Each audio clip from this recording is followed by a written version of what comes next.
ಅದಕ್ಕೆ ಒಂದೇ ತಡಿಲಿಕ್ಕೆ ಅಂದಾಗ ನಾವು ಏನ್ ಹೇಳ್ತೇವೆ ಅದನ್ನು ಕೃಷ್ಣನ ಹೇಳಿಕೊಂಡ.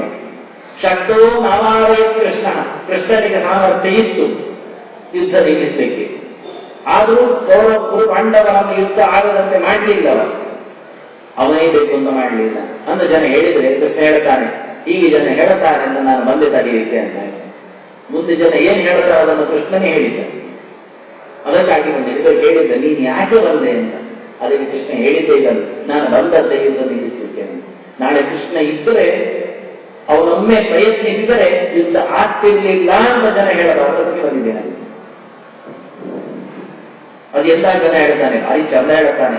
ಈ ರೀತಿಯಾಗಿ ವಿಶ್ಲೇಷಣೆ ಮಾಡಿ ಬಹುಮಾನ ತಕ್ಕೊಂಡು ಪದವೀಧರರು ಅನಿಸಿಕೊಳ್ಳುವವರಿಗೆ ಕೃಷ್ಣ ಹಾಕಿದ 3 ಗೆರೆ: ಅಧರ್ಮಿಷ್ಠಾಹ, ಮೂಢಾಹ, ಅಸುಹೃತಃ ಅಂತ. ಯಾರು ನಾನಿದ್ದು ಯುದ್ಧ ನಿಲ್ಲಿಸಲಿಲ್ಲ ಅಂತ ನನ್ನ ಮೇಲೆ ಯಾರು ಗುಳಿರಿಸ್ತಾರೆ ಕೇಳಿದ್ರೆ ಅಧರ್ಮಿಷ್ಠ.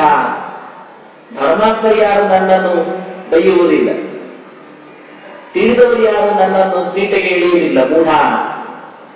ನನ್ನವರು ಯಾರು ನನ್ನ ಮೇಲೆ ಆಕ್ಷೇಪಿಸುವುದಿಲ್ಲ, ಅಸುಹೃದ. ಸುಹೃತ್ತುಗಳಲ್ಲ, ನನಗಾಗದವರು, ನನ್ನ ಮೇಲೆ ಸುಮ್ಮನೆ ಕತ್ತಿ ಮಸೆಯುವವರು, ಮೂಢರು, ದಡ್ಡರು, ಅವಿವೇಕಿಗಳು, ಗೊತ್ತಿಲ್ಲದವರು, ಅದರ ಒಟ್ಟಿಗೆ ಅಧಾರ್ಮಿಕ, ಅಸತ್ಯವಾದಿಗಳು, ಅನ್ಯಾಯವರು, ಇವರು ಮಾತ್ರ ನನ್ನ ಮೇಲೆ ನಾಳೆ ಕೃಷ್ಣ ಇದ್ದು ನಿಲ್ಲಿಸಲಿಲ್ಲ ಯಾಕೆ ಅಂತ ಆಕ್ಷೇಪಿಸಬಹುದು. ಅದಕ್ಕೆ ಬಂದಿದ್ದೇನೆ ಅಂತ. ಅಧಾರ್ಮಿಕರ, ಮೂಢರ, ಅಧೋರುತ್ತುಗಳ ಸಂತೋಷಕ್ಕಾಗಿ ಕೃಷ್ಣ ಯುದ್ಧ ನಿಲ್ಲಿಸ್ತೇನೆ ಅಂದ. ಹಾಗಾದ್ರೆ ಯಾರಾಯ್ತು ಕೃಷ್ಣ ಮಾಡ್ಲಿಕ್ಕೆ ಬಿಟ್ಟದ್ದು, ಯುದ್ಧ ಮಾಡ್ಲಿಕ್ಕೆ ಬಿಟ್ಟದ್ದು ನೀನು. ಈಗ ಧೃತರಾಷ್ಟ್ರನ ಮೇಲೆ ಮಹೀಪತೆ ಅಂತ ಹೇಳಿ ಆ ಭಾರವನ್ನು ಹಾಕಿಬಿಟ್ಟ ಸಂಜಯ. ಈ ನೆಲಕ್ಕಾಗಿ ಮಹಿ ಅಂತ ಹೇಳಿದಾಗೆ ಈ ಮಹತ್ತರವಾದಂತಹ ಮಹಾತ್ಮರೆಲ್ಲ ಆಡಿಕೊಂಡು ಬಂದ ಒಂದು ಕಾಲದಲ್ಲಿ ದುಷ್ಯಂತ, ಭರತ ಇವರೆಲ್ಲ ಆಡಿಕೊಂಡು ಬಂದಿರತಕ್ಕಂತಹ ಈ ಗದ್ದುಗೆ ಅದನ್ನಿವತ್ತು ನೀನು ಮಹತ್ತರವಾದ, ಮಹತ್ವ ಪೂಜ್ಯವಾದ ಈ ಗದ್ದುಗೆ ನೀನು ಹಾಳು ಮಾಡುತ್ತಾ ಇದೆಯಲ್ಲ. ನಿನ್ನ ಲಾಲಸೆಗಾಗಿ, ನಿನ್ನ ಮಕ್ಕಳ ಆಸೆಗಾಗಿ ನಿನ್ನನ್ನು ಬಲಿಕೊಡ್ತಾ ಇದ್ದೀನಿ ಅಂತ ಹೇಳಿ ಮಹೀಪತೆ ಅಂತ ಕರೆದು, ಇನ್ಯಾರನ್ನೂ ನೀನು ಹೊಣೆಗಾರ ಮಾಡಬೇಡ, ನಿನ್ನ ಮಗನ ಮೇಲೆ ಕೈ ಮಾಡಬೇಡ, ಕೈ ತೋರಿಸಬೇಡ, ಅವನಿದ್ದಾನೆ ಅಂತ ಹೇಳಿ ಕೃಷ್ಣನನ್ನು ಹೇಳಿದ್ದು ಅಂತ ಹೇಳಬೇಡ ಅಂತ. ನೀನು ಮಾತ್ರ ಇದಕ್ಕೆ ಕಾರಣ ಇದ್ದಿ, ಮುಂದೆ ಬರತಕ್ಕಂಥ ಎಲ್ಲದಕ್ಕೂ ಹೊಣೆಗಾರ ನೀನೇನು. ಆದ್ರಿಂದ ಋಷಿಕೇಶಂ ತದಾವಾಕ್ಯ ನಿಧವಾಹ ಮಹೀಪತೆ. ಹತ್ತಿರ ಬಂದು ಕೃಷ್ಣನಲ್ಲಿ ಮಾತಾಡ್ತಾ ಇದ್ದಾನೆ ಅರ್ಜುನ, ಕೇಳು ನೀನು ಅಂತ. ಎಂತಹ ವ್ಯಕ್ತಿ ಹತ್ತಿರ ಬಂದಿದ್ದಾನೆ. ಋಷಿಕೇಶನ ಬಳಿಗೆ ಬಂದಿದ್ದಾನೆ. ಋಷಿಕೇಶನ ಹತ್ತಿರ ಬರಲಿಕ್ಕೆ ಬಹಳಷ್ಟು ಮಹತ್ವಪೂರ್ಣವಾದ ಹೆಜ್ಜೆ ಇದೆ ಅಂತಾರೆ. ಒಳಗಿನ ಹೊರಗಿನ ಹೆಜ್ಜೆಗಳು ಅತ್ಯಂತ ಮಹತ್ತಿಗೆ ಆಗುತ್ತೆ. ಋಷಿಕೇಶನ ಬಳಿ ಬಂದದ್ದವ. ಋಷಿಕ ಅಂದ್ರೆ ಇಂದ್ರಿಯಗಳು, ಅದ ಈಶ ಅಂದ್ರೆ ಸ್ವಾಮಿ. ಋಷಿಕ ಇಂದ್ರಿಯಾಣ್ಯಾಹು ಅಂತ ಹೇಳ್ತಾರೆ. ಇಂದ್ರಿಯಗಳ ಒಡೆಯನ ಹತ್ತಿರ ಬಂದಿದ್ದಾನೆ. ಯಾರ ಹತ್ತಿರ ಬರಬೇಕಿತ್ತು ಕೇಳಿದ್ರೆ ಕುದುರೆಗಳನ್ನು ಓಡಿಸುವ ಹತ್ತಿರ ಬರಬೇಕು. ಹೌದು, ಇದು ಕುದುರೆ ಹೊರಗೆ ಕಟ್ಟಿದ್ದು, ನಮ್ಮ ಒಳಗಿನ ಕುದುರೆಗಳುಂಟು, ಅದು ಕಟ್ಟಿದ್ದಾರೆ, ಅದನ್ನು ಯಾರಿಕೊಳ್ಳುವುದು. ಅದನ್ನು ಅರ್ಜುನ ಹೇಳಿದ, ಕೃಷ್ಣ ನೀನು ಋಷಿಕೇಶ, ನಿನ್ನ ಹತ್ತಿರ ಬರ್ತಾ ಇದ್ದೇನೆ, ನೀನು ಕುದುರೆಗಳನ್ನು ಹಿಡಿಯುವವ, ನನ್ನ ಕುದುರೆಗಳನ್ನು ಹಿಡಿಯಬೇಕು. ನೀನು ರಥದ ಸಾರಥಿ, ನೀನು ಕೇವಲ ರಥದ ಸಾರಥಿ ಅಲ್ಲ, ನೀನು ರಥಿಕನ ಸಾರಥಿ. ಈ ದೇಹವೇ ರಥ, ಅದರ ರಥದ ಸಾರಥಿ ನೀನಾಗಿ. ಈ ಕುದುರೆಗಳು ಎಲ್ಲಿ ಹೋದ್ರೂ ಪರವಾಗಿಲ್ಲ, ಈ ಕುದುರೆಗಳು ಎಲ್ಲಿ ಹೋಗಬಾರ್ದು. ಅದರಿಂದ ಹೊರಗಿನ ಒಳಗಿನ ಇಂದ್ರಿಯಗಳ ಸ್ವಾಮಿ ನೀನು ಅಂತ ಹೇಳ್ತಾನೆ. ಎಷ್ಟು ಚಂದ ಇದೆ. ಅದರಿಂದ ಏನಾದರೂ ನಾನು ಆಡಿಸುವುದಾದರೂ, ಹೇಳುವುದಾದರೂ, ನಡೆಸುವುದಾದರೂ ನಿನ್ನ ಮೇಲಿನ ಭಾರ, ಪೂರ್ಣ ಭಾರವನ್ನು ಕೃಷ್ಣನ ಮೇಲೆ ನಿಲ್ಲಿಸಿ ಅರ್ಜುನ ಮಾತಾಡ್ತಾನೆ. ಇನ್ನು ಮುಂದಕ್ಕೂ ಹಾಗೆ. ಅದರ ಋಷಿಕೇಶಂ ಸದಾ ವಾಕ್ಯಮಂ. ಇಂದ್ರಿಯಗಳು ಹೊರಗೆ ಮಾತ್ರ ಅಲ್ಲ, ಒಳಗಿನ ಇಂದ್ರಿಯ ಮನಸ್ಸು ಹೌದು. ಅದರಿಂದ ಎರಡೂ ಸಹ ಜಿಯೋ ಯೋನ ಪ್ರಚೋದಯ ಆದಿಂದ ಇಂದ್ರಿಯಾಣಿ ಅಯಾನಾಹುದಿಂದ. ಇಂದ್ರಿಯಗಳೇ ಕುದುರೆಗಳು, ಅದು ಹೊರಗಿನದ್ದಾದರೆ ಒಳಗಿನದ್ದು ಒಂದು ಇಂದ್ರಿಯ ಇದೆ, ಮನಸ್ಸು. ಅದು ಭಗವಂತನ ಕೈಯಲ್ಲಿ, ಅದರ ನಿಯಂತ್ರಣ ಭಗವಂತನೇ ಇದ್ದಾನೆ, ಅವನೇ ನೋಡಿಕೊಳ್ಳುತ್ತಾನೆ. ಆದ್ದರಿಂದ ನನ್ನ ಮನಸ್ಸನ್ನು ಮುದಗೊಳಿಸು, ನನ್ನ ಇಂದ್ರಿಯಗಳನ್ನು ಹದಗೊಳಿಸು, ಎಲ್ಲಿಗೆ ಒಯ್ಯಬೇಕು ಅಂತ ನಿನ್ನ ಕೈಯಲ್ಲಿ ನಾನಿದ್ದೇನೆ ಅನ್ನುವ ಮಟ್ಟಿನಲ್ಲಿ ಅರ್ಜುನ ಋಷಿಕೇಶನನ್ನು ಆಯ್ಕೆ ಮಾಡಿಕೊಂಡಿದ್ದಾನೆ. ಅಂತರದ ಇಷ್ಟದ ಸರ್ವ ವ್ಯಾಪ ನಾರಾಯಣ ಸ್ಥಿತ, ಒಳಗು ಹೊರಗು ಎಲ್ಲ ಕಡೆ ತುಂಬಿದವ ಭಗವಂತನೇ ತಾನೆ. ಅದನ್ನ ಎಲ್ಲವನ್ನು ನೋಡಿಕೊಳ್ಳುವ ಭಗವಂತ, ಅದೊಂದು ಋಷಿಕೇಶ.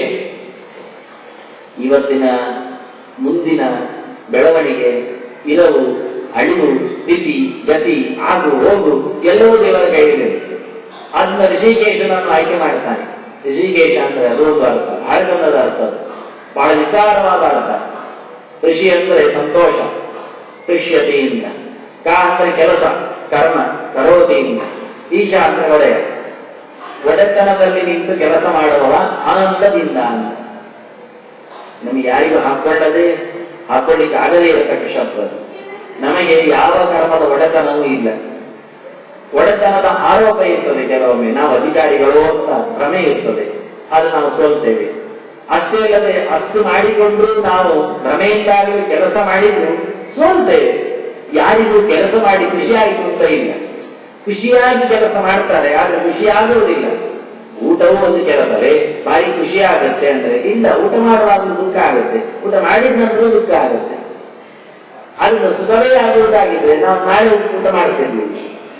ಭಗವಂತ ಯಾವತ್ತೂ ಸಹ ಕೆಲಸ ಮಾಡುವುದು ಸೋತು ಅಲ್ಲ, ಅಥವಾ ಗೆಲುವು ಬೇಕು ಅಂತ ಅಲ್ಲ, ಆನಂದಮಯನಾಗಿ ಕೆಲಸ ಮಾಡ್ತಾನೆ. ಇದು ದೇವರ ಲಕ್ಷಣ.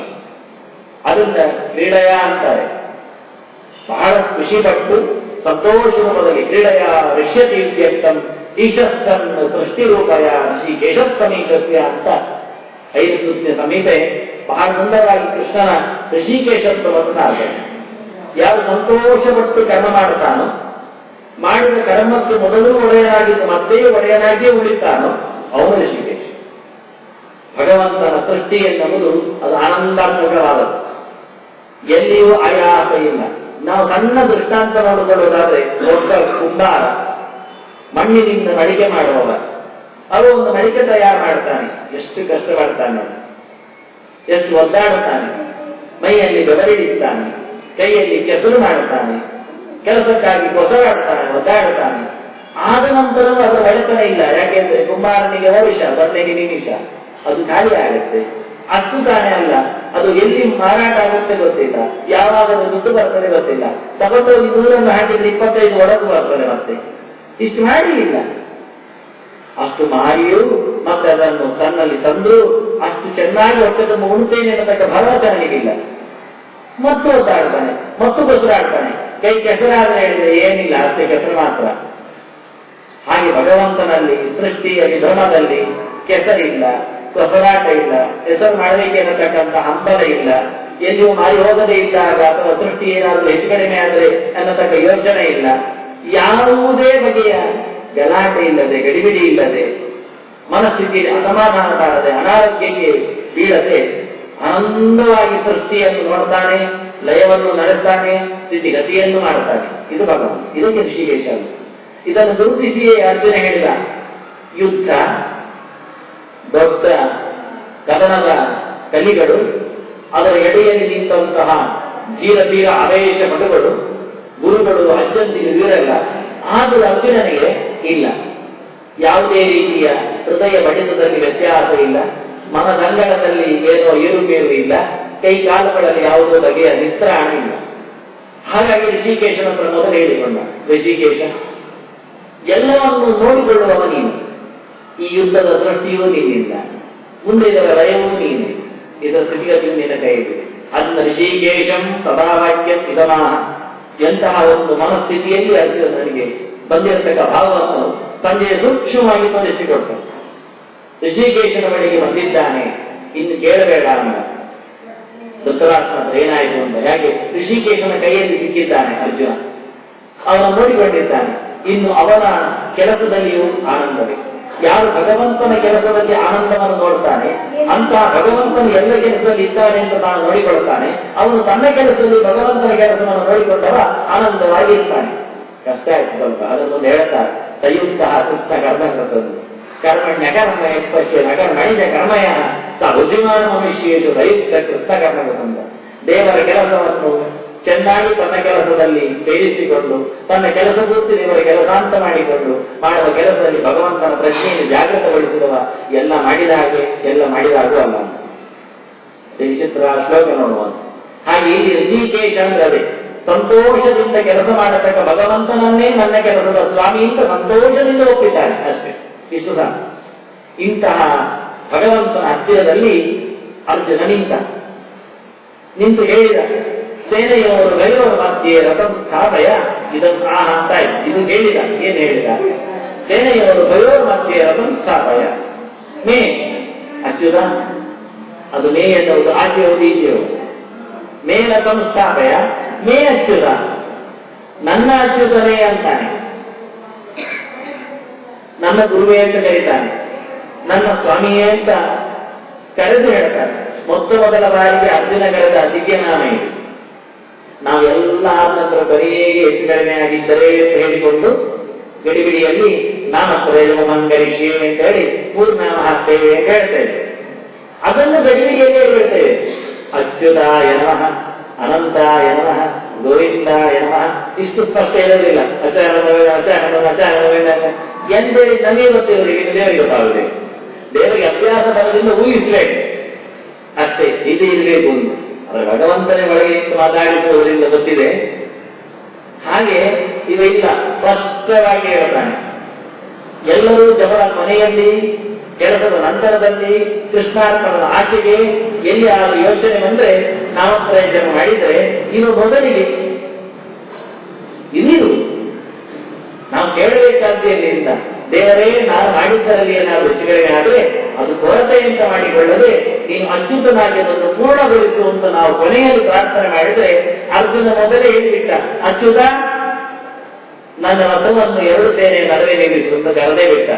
ಮೊದಲೇ ನಾಮಪ್ರಯೋಜನ ಮಾಡಿದ್ದಾನೆ. ಇನ್ನೇನು ಕೊರತೆ ಹೇಳೋದು ನಾವು ಅರ್ಜುನನಿಗೆ? ಬಹಳ ಚಂದ ಇದು ಯೋಚನೆಯಲ್ಲಿ ಬರುವಂತಹ ಮಾತುಗಳು. ಭಗವಂತನ ಸಾನ್ನಿಧ್ಯ ಸಿಕ್ಕಿತು ಅಂದಾಗ ಯಾವ ನಾಲಿಗೆಯೂ ದೇವರ ಎತ್ತರವನ್ನು ಚೆನ್ನಾಗಿ ಹೇಳೋದು.